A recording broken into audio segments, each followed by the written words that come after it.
During our screening party at home, my husband fell asleep on the couch with his phone unlocked. Texts kept coming in from work chat, "Miss your touch already," and "Last night was fantastic, can't wait to see you again the moving day." We'd been together for 4 years and just paid off deposit on a home. I put his mobile back and lightly covered him with a blanket like everything remained the same. Last day, my mobile had 62 increasingly desperate voicemails. Before I get into how everything unfolded, take a second to support the channel. Subscribe, leave a comment, even just say where you're watching from. It helps stories like mine reach people who might need to hear them. Ryan and I had been married for 2 years, together for 4. We were the couple everyone pointed to and said, "They've got it figured out." We'd just finished paying the deposit on a house in Cedar Ridge Estates. A real house, not a starter condo, not a maybe someday dream. Assigned papers, paint samples on the counter kind of future. Friday nights were ours. No phones, no work, no excuses. We called it our screening party because we liked to pretend we were fancy, takeout in real bowls, popcorn with weird toppings, lights dimmed just right. It was the one routine I clung to when life felt heavy. That night, Ryan picked the movie, some painfully boring industry documentary. I teased him about it, curled up beside him anyway, and let myself believe we were solid.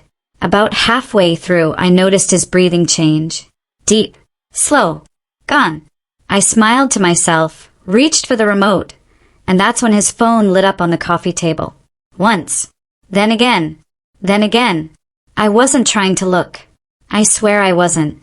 But the screen was unlocked, glowing in the dark, and the words were right there. "Miss your touch already." My stomach dropped so fast I felt dizzy. Another message followed. "Last night was fantastic. Can't wait to see you again the moving day." I didn't move. I didn't blink. For a few seconds, I honestly thought I might pass out. For years of plans, shared accounts, inside jokes, whispered promises in the dark. Work chat, that was the contact name. A neat little label with an emoji, like that made it harmless. I told myself there had to be an explanation. A joke, a misread, anything. But my hands were already shaking when I picked up his phone. I scrolled, and scrolled, and scrolled. It wasn't new. It wasn't accidental. This wasn't flirting that got out of hand. It was hotel bookings, late-night voice notes, photos I wish I could erase from my brain, messages about me, about how he was managing things at home, about how once we moved, everything would be easier without me in the way. Her name wasn't work chat. It was Vanessa. Something inside me went completely cold. I wanted to scream. I wanted to wake him up and demand answers. I wanted to throw the phone at the wall and watch it shatter. Instead, I did something that shocked even me. I put the phone back exactly where it was. I pulled the blanket up over his shoulders. I kissed his cheek. And then I walked into the bathroom, locked the door, and had the quietest breakdown of my life. Hands over my mouth. Tears falling without sound. Staring at my reflection like I didn't recognize the woman looking back. That night, I didn't confront him. I didn't cry in front of him. I didn't ask questions. I stayed awake. And I planned. I woke up the next morning with a headache that felt like it came from the inside out. Ryan was already up, moving around the kitchen like nothing in the world had changed. The smell of coffee drifted down the hallway. Plates clinked. He hummed to himself. Some half-remembered tune he always did when he was in a good mood. "Morning," he said when I walked in, leaning over to kiss my cheek like he always did. I didn't flinch. That surprised me. "Morning," I said back, steady enough that even I believed it. He handed me a mug, then launched into a monologue about paint colors for the new house. Neutral tones versus bold accents. Whether we should do the guest room first or the kitchen. He talked like a man whose future was intact, like someone who hadn't been sneaking into hotel rooms and sending messages about missing someone else's touch. I nodded, smiled, asked questions at the right moments. If there were awards for acting, I deserved one that morning. As soon as he left for the gym, his Saturday routine, which I now realized lined up suspiciously well with gaps in his timeline, I sat down on the couch and let the silence wash over me. My hands started shaking again, but this time I didn't panic. I picked up my phone and called Lauren. She answered on the first ring. "Hey, Em, what's wrong?" "I need you to come over," I said. "Right now." She didn't ask questions. 30 minutes later, she was sitting across from me, legs tucked under her, eyes sharp and focused as I told her everything. I didn't dramatize it. I didn't soften it. I just laid out the facts, what I saw, what I read, what I felt. When I finished, she exhaled slowly. "Oh, Emma," she said. "I'm so sorry." I waited for the advice, the outrage, the immediate calls for confrontation. Instead, she asked, "Do you want to leave or do you want to understand first?" That question changed everything. "I don't want him to lie his way out of this," I said. "And I don't want him turning me into the bad guy when I walk away." Lauren nodded. "Then we document. Quietly." We started with what was easy. Ryan and I shared a credit card for household expenses, groceries, utilities, furniture planning for the new house. I logged into the account while Lauren sat beside me, reading over my shoulder. It was worse than I expected. Restaurants I'd never been to, upscale ones, wine bars across town, ride-share charges late at night, clustered around addresses nowhere near his office. A hotel charge from a weekend he told me he was traveling for a conference. My stomach churned.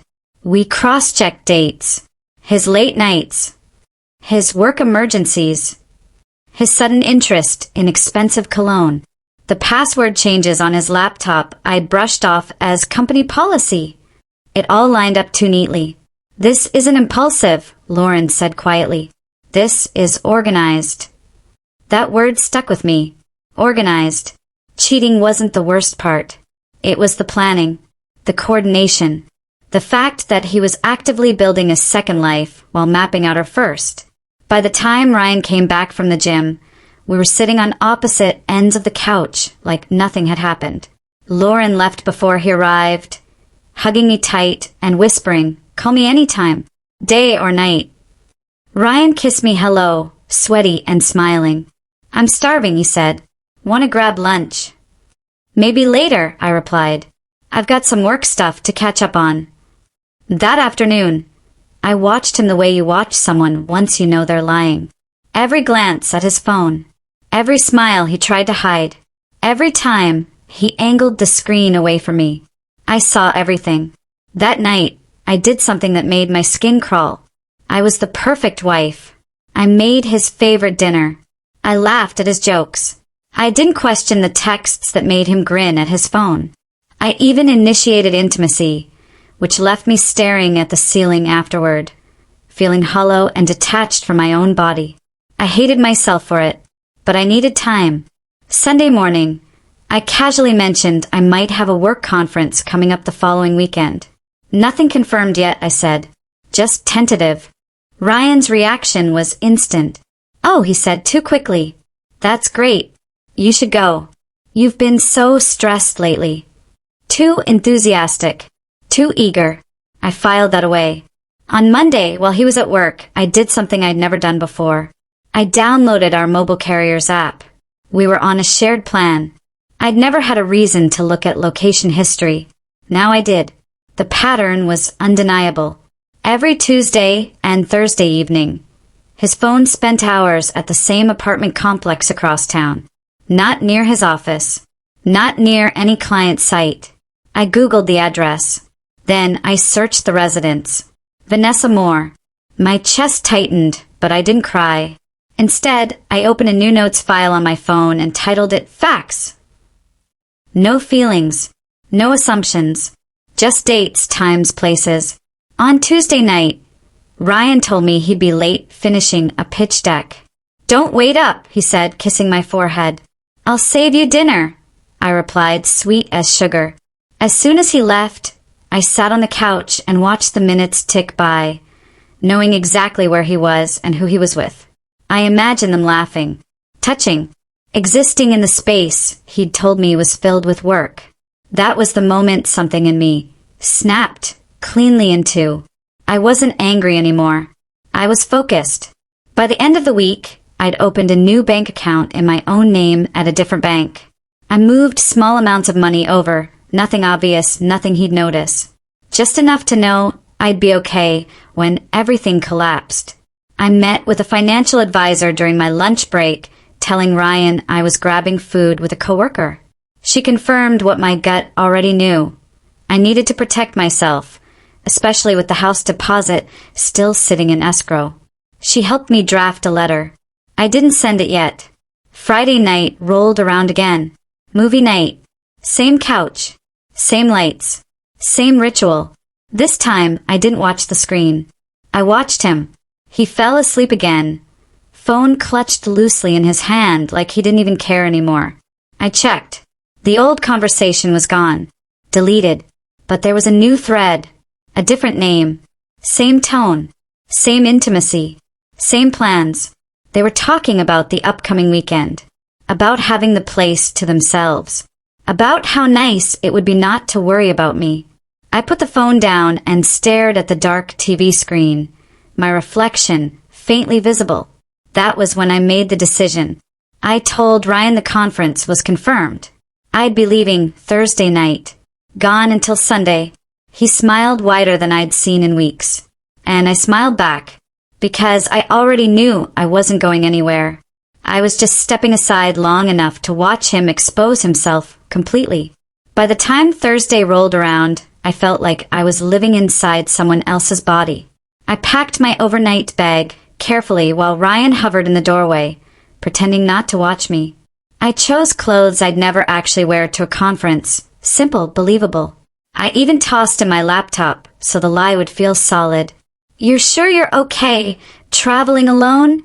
he asked, leaning against the doorframe. "Of course," I said. "It's just work."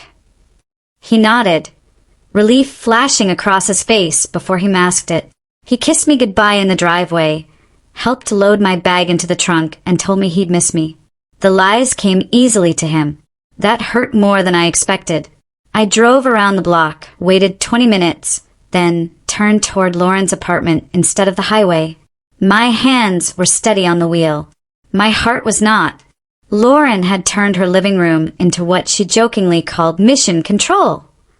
Snacks, water bottles, her laptop open on the coffee table. I set my bag down and took a deep breath. "This is really happening," I said. She squeezed my hand. "You're in control." That night, while Ryan believed he had the apartment to himself, I sent the letter to the escrow company. Calm, professional, clear. I withdrew from the home purchase and requested confirmation in writing. Then I transferred the remaining money from our joint savings into my new account. Every dollar I'd earned, every dollar I'd contributed. I changed passwords, recovery emails, bank logins, cloud storage, everything. It felt surreal, dismantling a life while the other person still thought it existed. At 7:42 p.m., Lauren's phone buzzed. Motion alert. We stared at the screen as the live feed from the doorbell camera came up. Vanessa stood outside my apartment, dressed like she belonged there. Overnight bag over one shoulder, bottle of wine in her hand. Ryan opened the door before she even knocked. He kissed her, not hesitantly, not guiltily, like this was routine. Something cold settled in my chest, but it wasn't pain anymore.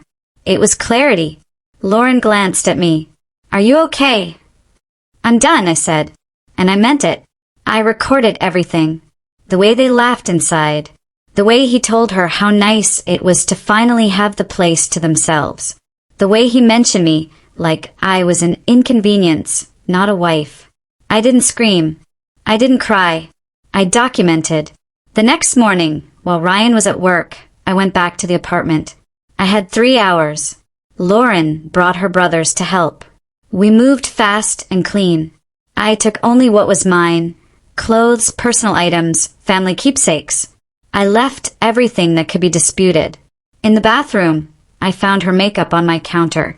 In the kitchen, 2 wine glasses in the sink. In the bedroom, I didn't look too closely. Before I left, I placed my key on the counter. Beside it, a small stack of printed screenshots. Just enough for him to understand that I knew. I didn't leave a note. I didn't owe him words. By noon, my phone started buzzing. Ryan. Over and over. I didn't answer. He emailed my work account, the one thing I'd forgotten to block. Where are you? This isn't what you think. Please call me. Then the tone shifted. How could you do this without talking to me? You invaded my privacy. You're blowing this out of proportion. Classic. By evening, the desperation set in. I love you. We can fix this. Don't throw away 4 years. I stared at the messages until my chest felt tight. Then I did something I hadn't planned. I created a private folder. Videos, screenshots, timestamps, and I sent the link to his parents. No message, no explanation, just the truth. 10 minutes later, Ryan found a way to message me from a friend's phone. What did you do? How could you send that to my parents? You ruined everything. I didn't respond. I sent the same link to his boss. Not out of rage, out of accountability. Their company had strict policies about workplace relationships, especially when power dynamics were involved. Ryan had recently been promoted. Vanessa had advocated for him. That mattered. By midnight, my phone had over 60 missed calls and voicemails from unknown numbers. Ryan borrowing phones. Ryan panicking. Ryan unraveling. I listened to one voicemail.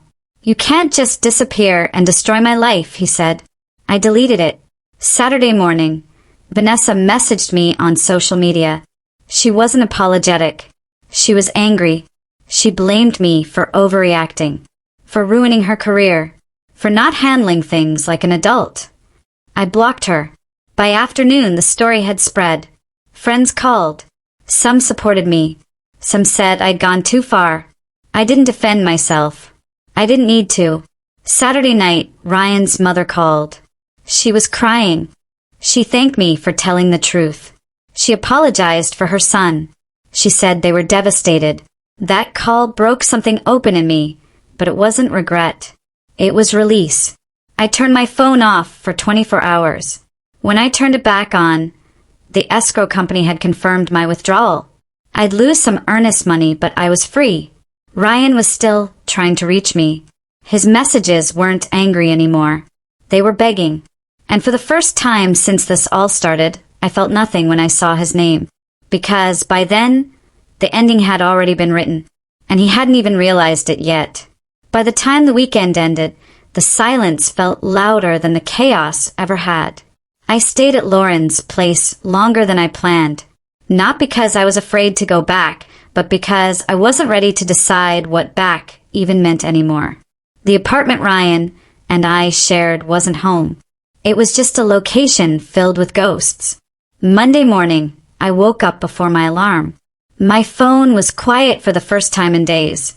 No new emails. No missed calls.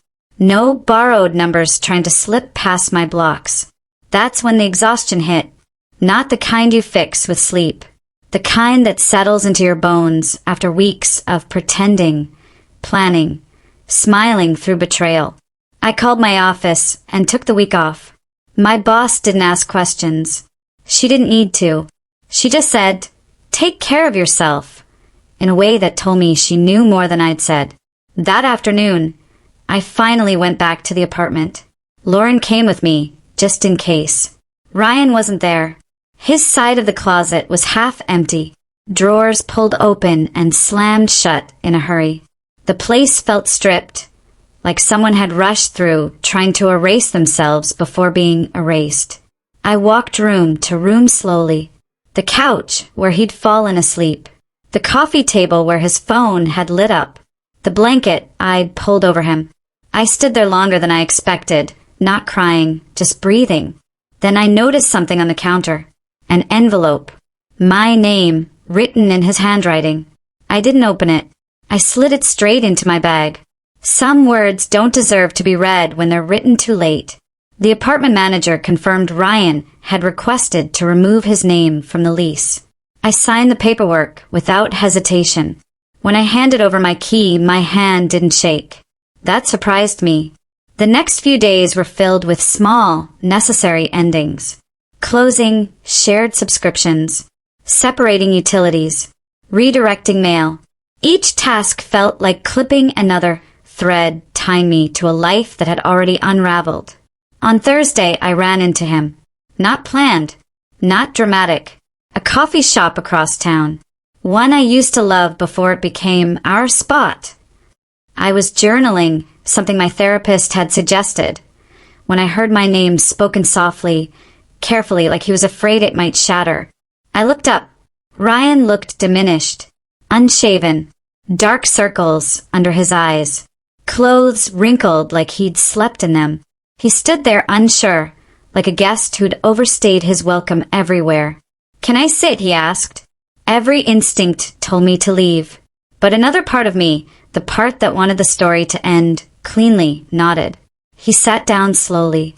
"I wasn't expecting to see you," he said. "Neither was I replied. For a moment, neither of us spoke. Then the explanations came. It started as flirting. It didn't mean anything at first. He was stressed about the house. He never meant to hurt me. He was going to tell me eventually. I didn't interrupt. I didn't argue. I just listened. When he finished, he looked at me like he was waiting for a verdict. So I asked one question. "If I hadn't found out, how long would you have kept lying to me?" He opened his mouth, closed it, looked down at his hands. That was my answer. He told me about the fallout. His parents had demanded repayment of the money they'd contributed toward the house. They'd said they were ashamed, not angry, ashamed, and that cut deeper than yelling ever could. At work, he'd been put on probation, removed from Vanessa's department. The promotion he'd celebrated quietly months ago was suddenly under review. Another coworker was being reconsidered. "I deserved it," he said quietly. I believed him. But belief doesn't rebuild trust. When he finished talking, I finally spoke. "You didn't just cheat," I said. "You stole time from me. Years I can't get back. A future I was planning while you were living a different one." He nodded, eyes glassy. "I forgive you," I said. His head snapped up. Not because he deserved forgiveness, but because I didn't want to carry him with me any longer. "That doesn't mean reconciliation," I continued. "It means I'm choosing not to let this define the rest of my life." Something in his face collapsed. He'd been bracing for anger, not calm. I stood up. "This is where it ends," I said. "Please don't contact me again." I walked out before he could respond. And for the first time, I didn't look back. The weeks that followed were quiet in a way I'd forgotten life could be. I found a small studio apartment across town. Sunlight poured in through the windows every morning. I painted the walls a color Ryan would have called too much. I loved it. I unpacked slowly, deliberately, every item placed where I wanted it. Therapy became a regular rhythm. Twice a week. Hard sessions, healing sessions, sessions where I talked about anger I didn't know how to name and grief I hadn't given myself permission to feel. Friends surprised me. Some disappeared. Others showed up in ways I'll never forget. As for Vanessa, she transferred back to another office a couple months later. She reached out once more. This time, she apologized without qualifiers.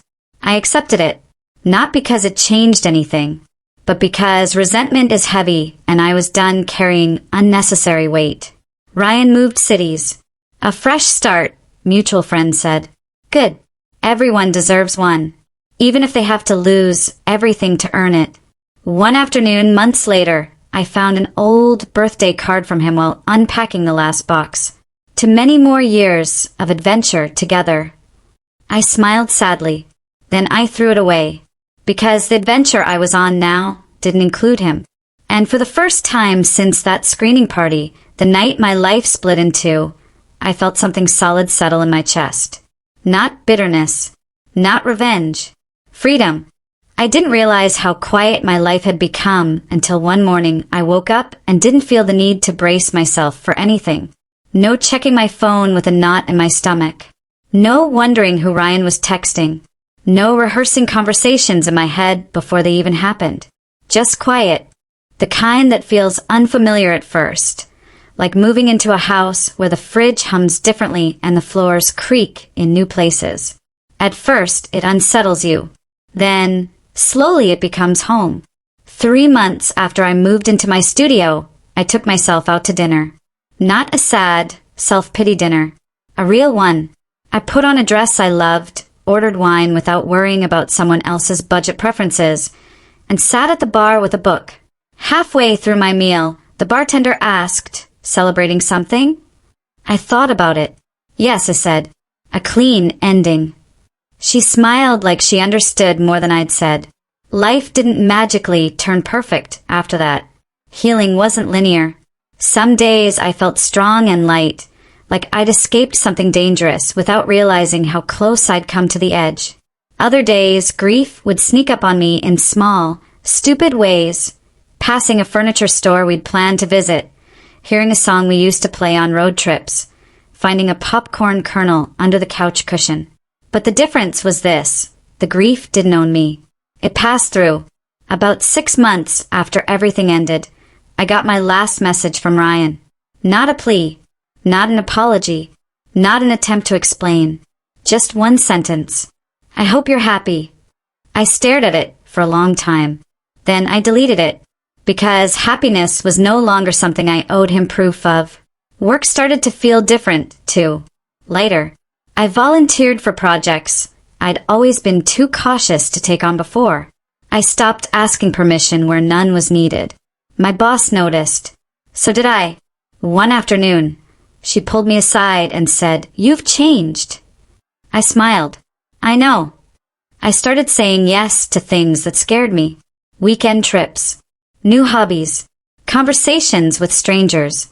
I redecorated my apartment for the 3rd time because I could. I filled my fridge with food I actually liked instead of things we compromised on. And slowly, almost without realizing it, I stopped measuring my life against the one I'd lost. Because it wasn't lost. It was released. A year after the night Ryan fell asleep on the couch, I hosted my own screening party. Same popcorn. Same cozy lights. Different couch. Different life. Lauren was there. A couple of friends I'd met after everything fell apart. People who only knew me as I was now. Not as half of a couple. Not as someone's future wife. Not as a woman quietly swallowing doubts. Halfway through the movie, I paused it and looked around the room. Everyone was laughing. Relaxed. Comfortable. Loved. And for the first time, I understood something clearly. The betrayal hadn't broken me. It had interrupted a life that was already trying to outgrow its container. Later that night, after everyone left, I sat alone on my couch with my phone in my hand. I scrolled through old photos, not to torture myself, but to acknowledge the version of me who'd survived them. I whispered a quiet thank you to her, for noticing the phone, for trusting her gut, for not choosing denial over dignity. Ryan didn't ruin my life. He showed me where it was already cracking. And instead of patching it up and pretending everything was fine, I let it break, cleanly. If you're listening to this and you're standing at the edge of a truth you don't want to face, I want you to know something. You don't have to scream. You don't have to confront right away. You don't have to be dramatic to be decisive. Sometimes the most powerful move is the quiet one. The moment you stop protecting someone who never protected you. This is where my story ends. Not with revenge, not with bitterness, but with peace I built myself. And before you go, if this story resonated with you, if you've ever had to walk away quietly to save yourself, take a moment to support the channel. Subscribe, leave a comment, and share where you're listening from. Your voice helps stories like this reach people who are still standing in the dark, waiting for permission to choose themselves. You're allowed to choose yourself. I promise.